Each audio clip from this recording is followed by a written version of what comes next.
Cuaca buruk dengan gelombang setinggi 5 meter, ratusan nelayan di Tulung Agung untuk sementara berhenti melaut. Untuk mengisi kekosongan kerja, mereka memperbaiki perahu ataupun jala yang rusak.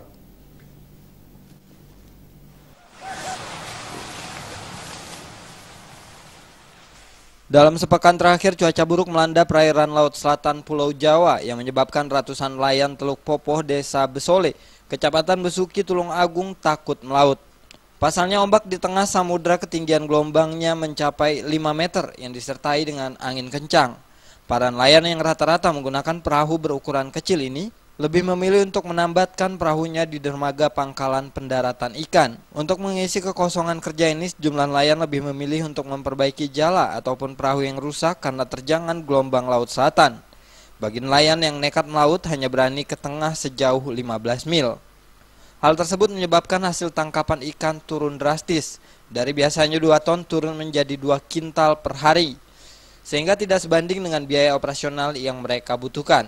Ini ombaknya susah mas, ombaknya sangat besar sekali ya. Ombak di tengah berapa meter? Berapa meter? Ya, sekitar 4 meter 5 meter kurang lebih. Di tengah angin gimana Pak? Anginnya sangat kenceng. Ombak arus kenceng kabeh, semua kenceng. Besar-besar. Pak, kalau nelayan ini pergi melaut? Kalau nelayan pinggiran itu paling sejauh 10 mil, 15 mil pol. Turunnya hasil tangkapan ikan inilah pangkalan pendaratan ikan Teluk Popoh lumpuh total. Bahkan sejumlah pedagang ikan yang menunggu hasil tangkapan ikan dari para nelayan hanya duduk-duduk di bangku sambil bercanda bersama pedagang ikan lainnya.